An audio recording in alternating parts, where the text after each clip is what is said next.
Selanjutnya teman-teman hadis nomor 193, tepatnya hadis nomor 19 dalam bab kita dengan sanad hasan. Dan sudah sering kita sebutkan derajat-derajat hadis ada sahih, ada hasan, ada dhaif ya.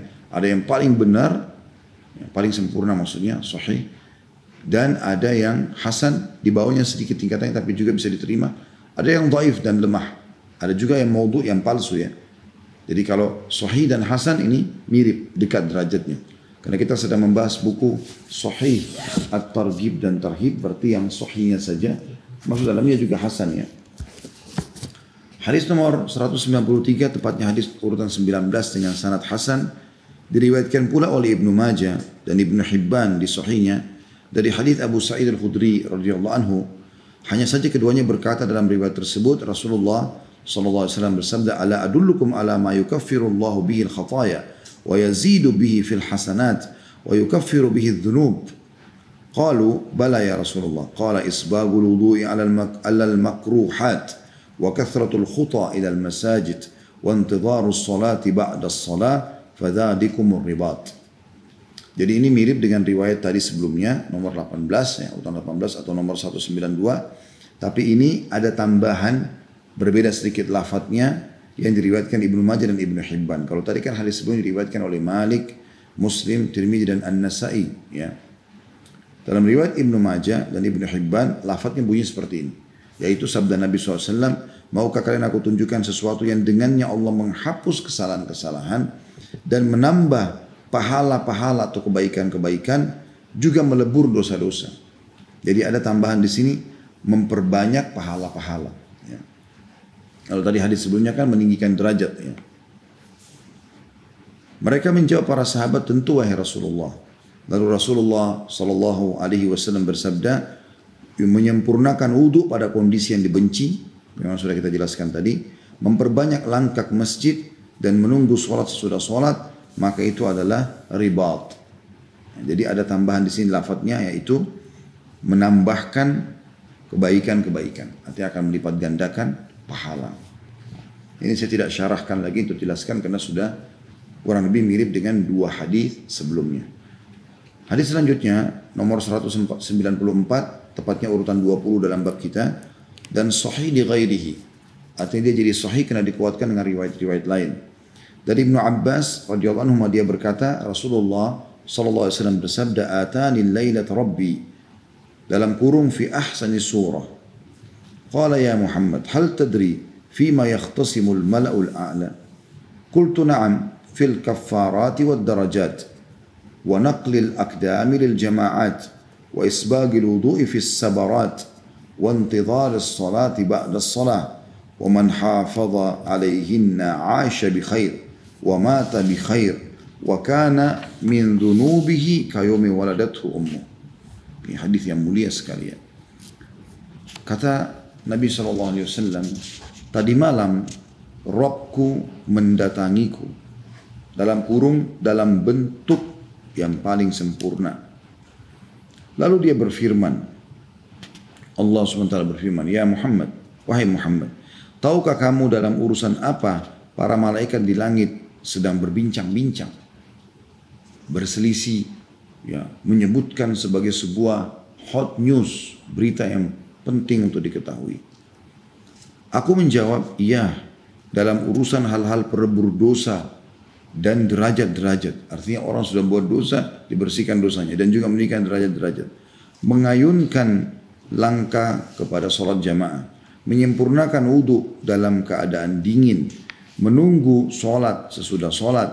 Barang siapa yang menjaganya, maka dia pasti hidup dengan kebaikan, mati dengan kebaikan, dan dia bersih dari dosa-dosanya seperti hari ia dilahirkan oleh ibunya.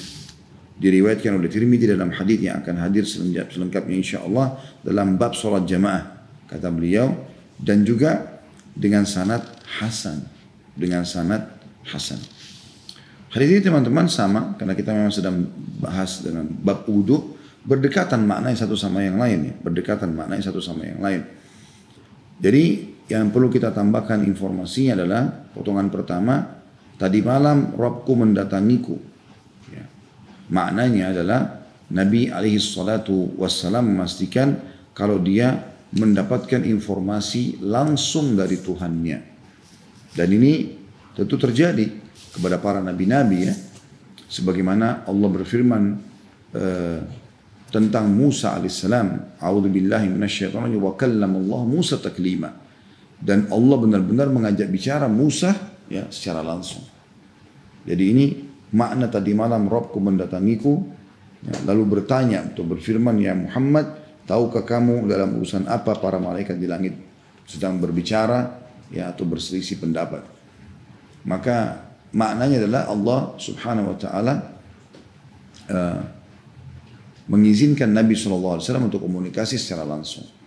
Dan juga makna di sini mendatangi bisa kata sebagian ulama hadis semakna dengan hadis sesungguhnya kalau tertinggal sepertiga malam Allah turun ke langit bumi.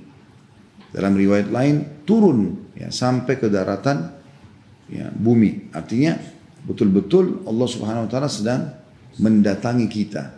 Ya, gitu. Lalu Allah bertanya kepada para malaikat, adakah hamba-hambaku yang bertaubat maka aku maafkan? Adakah yang memohon maka aku penuhi hajatnya? Dan adakah yang minta tolong maka aku tolong dia? Jadi ini makna daripada potongan pertama hadis. Kemudian potongan kedua yang kita bisa ambil pelajaran adalah firman Allah Subhanahu Wa Taala, ya Muhammad, tahukah kamu dalam urusan apa para malaikat di langit sedang berbincang-bincang? Artinya Allah Subhanahu Wa Taala ingin menyampaikan kepada Nabi SAW, ada sesuatu yang aku sudah putuskan dan ternyata menjadi sebuah berita yang sangat luar biasa dibicarakan oleh para malaikat di langit. Dan ini tentu menunjukkan banyak sekali pelajaran, diantaranya malaikat memang tempat mereka di langit. Dan ini keyakinan orang mukmin. Ya. Rukun iman kita yang kedua setelah iman kepada Allah adalah iman kepada malaikat, dan mereka jumlahnya banyak sekali. Serta Nabi SAW menyebutkan dalam hadis tentang Isra dan Mi'raj, pada saat saya sedang dimi'rajkan ke langit, saya tidak temukan tempat 4 jari manusia, ya, kecuali ada malaikat yang sedang sujud atau ruku, penuh dengan malaikat. Dalam riwayat lain kata Nabi SAW, langit itu mengeluarkan suara seperti suara tindih kalau benda sedang ditindih dengan benda berat, ya. Dan pantas dia mengeluarkan suara seperti itu karena tidak ada tempat ukuran 4 jari di langit kecuali ada malaikat yang sedang sujud ataupun ruku. Jadi mereka sangat banyak jumlahnya. Kita saja manusia didampingi oleh 3 malaikat, penulis amal baik, penulis amal buruk, dan juga malaikat hafazah atau penjaga. Ya. Kalau manusia sekarang jumlahnya sekitar 7,5 miliar populasinya, berarti malaikat 3 kali lipat dari itu.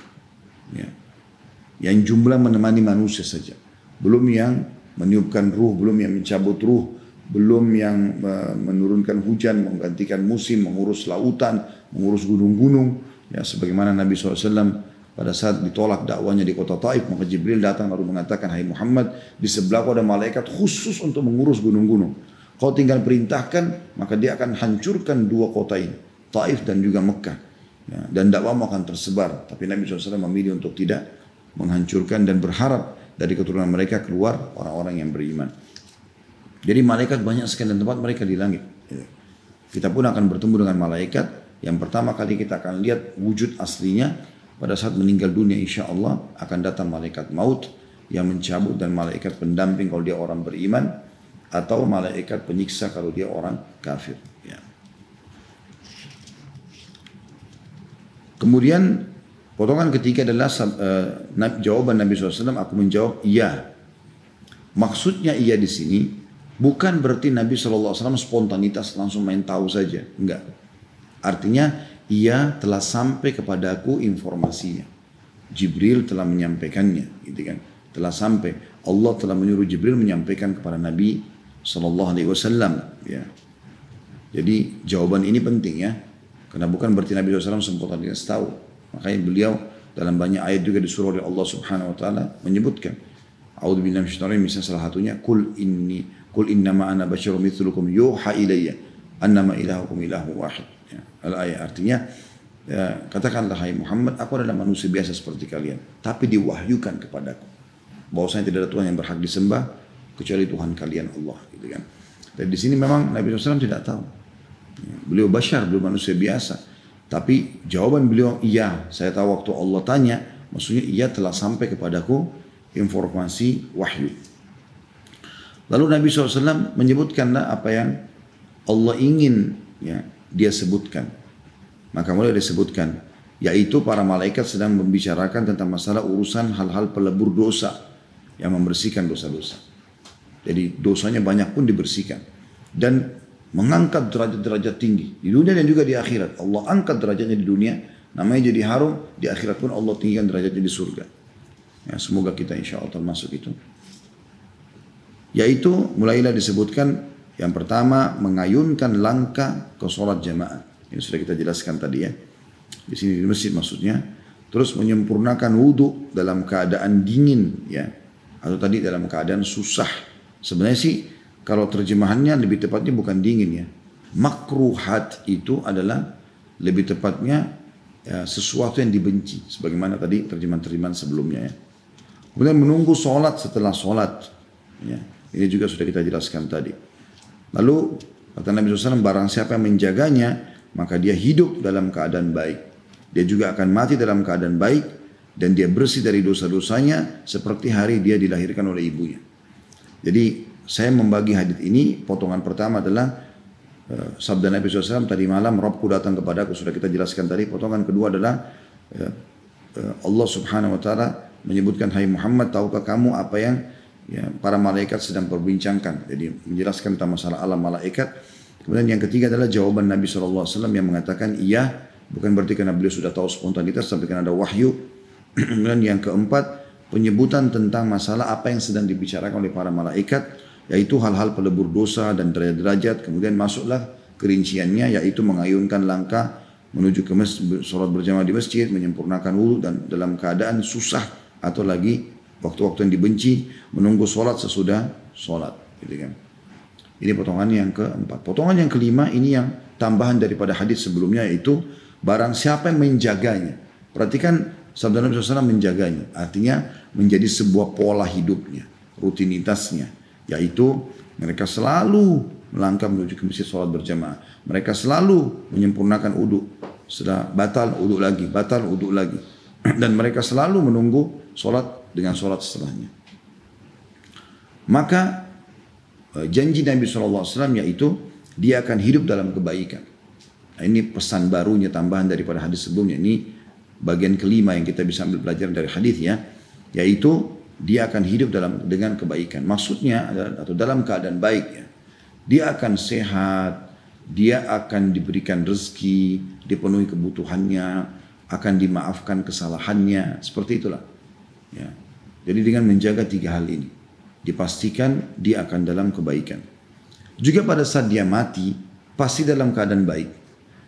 Husnul khatimah. Karena tidak pernah batal uduknya, tidak pernah tidak beruduk, setiap batal uduk, gitu kan. Tidak pernah juga berhenti mengejar terus. Azan sudah ke masjid, langkahnya luar biasa menuju ke masjid dan juga selalu menunggu antara sholat dengan sholat. Dan yang luar biasa adalah, ini sudah disebutkan hadis sebelumnya, dia bersih dari dosa-dosanya seperti hari dia dilahirkan oleh ibunya. Dua hadis yang terakhir teman-teman sekalian dalam bab kita ini adalah nomor 195, tepatnya hadis urutan nomor 21 dengan sanad sahih dari Utsman bin Affan radhiyallahu anhu dari Nabi SAW. Beliau bersabda, man atammal wudu'a kama amarahullah fas-salawatul maktubatu kaffaratun lima bainahun. Barang siapa yang menyempurnakan wudu seperti yang Allah perintahkan, maka sholat fardu yang 5 adalah penghapus dosa-dosa yang ada di antaranya. Nah, ini tentu lafadznya sudah sangat masyhur hadis ini ya.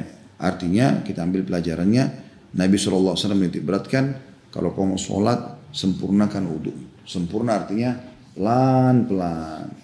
Ya, pastikan semua di selat-selat air di antara jari-jari dan ingat batas minimalnya.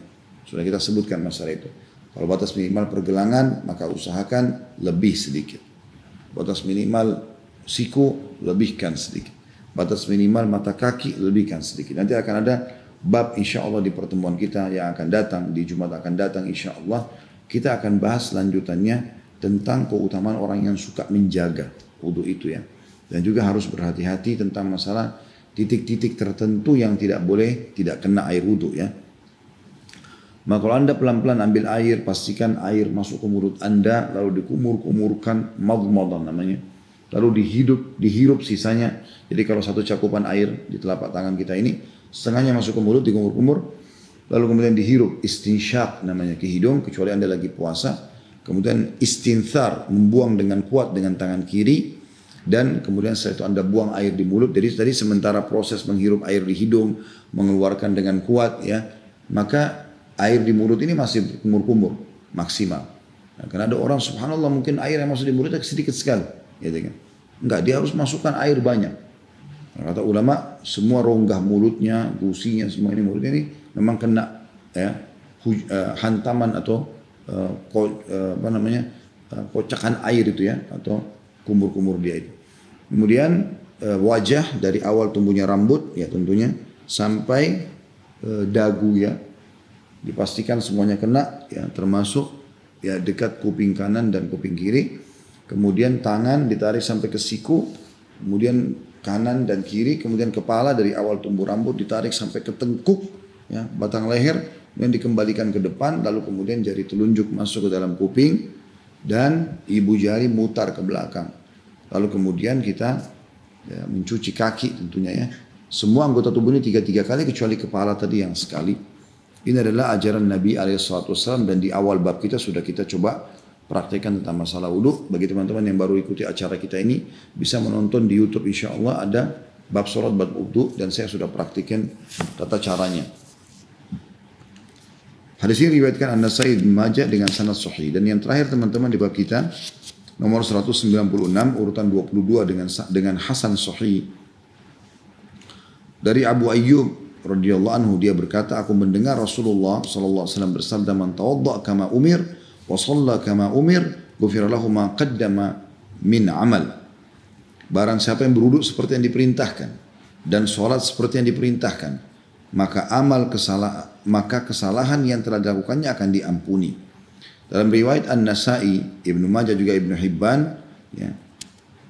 Dan hanya saja Ibnu Hibban menambahkan ghufira lahu ma qaddama min dzambi, diampuni dosa-dosanya yang telah berlalu.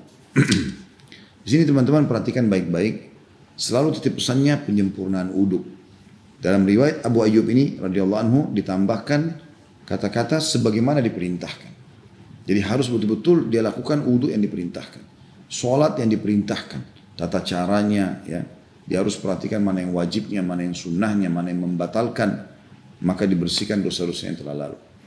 Sebagai penutup teman-teman saya mau berbagi. Jadi ada orang pernah di dekat kantor kebetulan ada musola yang sering kami pakai sholat gitu kan. Itu subhanallah masih muda anak itu. Dia datang kebetulan saya lagi sholat selesai, kami baru selesai sholat berjamaah. Karena masjid penuh, masya Allah saya ada di teras masjid ya. Tapi alhamdulillah masih saf pertama gitu. Nyambung dari saf yang di dalam gitu. Kemudian ada orang waktu kami lagi berzikir datang telat, dia mau sholat. Jadi dia pakai celana jeans masih sampai tutup mata kaki, walaupun ini sebenarnya dilarang dalam Islam. Kemudian dia wudhu. Nah, pada saat dia wudhu, saya tidak sengaja subhanallah mata saya melihat ke dia gitu. Jadi dia wudhu itu seperti orang yang buru-buru sekali. Mungkin dia mau kejar jemaah yang kedua atau apa. Jadi hanya sekedar disentuh saja air. Ya. Tidak ada kesempurnaan sebenarnya dalam wudhu. Termasuk dalam masalah kakinya. Jadi dia cuma keran dijalankan cuma disentuhkan sedikit di bagian. Jadi kalau ini maaf kaki, maka cuma disentuhkan di punggung saja air dari keran itu. Tidak dipastikan mata kakinya pun harus kena semuanya gitu. Dan tiba-tiba dia masuk, saya bilang, akhi, wudhunya belum sempurna. Dia senyum, saya langsung dia pergi sholat. Orang seperti ini kesian sebenarnya. Semoga Allah berikan hidayah. Artinya sholatnya percuma. Untuk apa buru-buru kejar berjamaah kalau memang wudhunya belum sempurna? Karena ini salah satu paket. Untuk satu paket ya. Wudhu yang sempurna dengan sholat yang sempurna. Baru bisa diterima oleh Allah subhanahu wa ta'ala. Jadi teman-teman hati-hati masalahnya. Makanya kalau kita juga ambil pelajaran dari semua hadits yang kita pelajari tadi, semoga Allah berkahi, yaitu teman-teman sekalian usahakan selalu wudhu dalam keadaan wudhu. Karena nanti seperti kasus ini misalnya, kalau kita pas mau, saya lihat di Indonesia ini kayak satu tradisi ya, nanti udah mau sholat baru buru-buru wudhu semuanya. Kalau antri panjang akhirnya kehilangan takbiratul ihram pertama imam, dia kehilangan saf pertama, kehilangan sholat qabliyah, kehilangan doa mustajab antara azan iqamah. Kenapa? Karena wudhunya nanti masuk waktu sholat baru wudhu. Kenapa enggak wudhu sebelumnya akhi dan ukhti? 1 jam sebelumnya, gitu kan? Itu kan jauh lebih baik. Sehingga tiba waktu sholat kita dengan santai masuk ke masjid, kita sempat ya masuk berada di saat pertama, kita sempat jawab azan, kita sempat sholat qabliyah, sempat berdoa dan tidak kehilangan takbiratul ihram pertama imam, sehingga sempurna keutamaan itu. Ingat pesan saya teman-teman sekalian, untuk diri saya terutama dan teman-teman sekalian, sekali luput kesempatan amal soleh pada waktu itu, terutama amal wajib, maka akan luput dari Anda selamanya sampai hari kiamat. Jadi misal kita anggap sini kita tidak bicara masalah corona, kita anggap lagi normal. Misal subuh orang ke masjid sholat. Lalu ada orang, dia nggak ke masjid. Atau dia telat ke masjid. Anggaplah dia telat. Misalnya dia kehilangan takbiratul ihram pertama imam.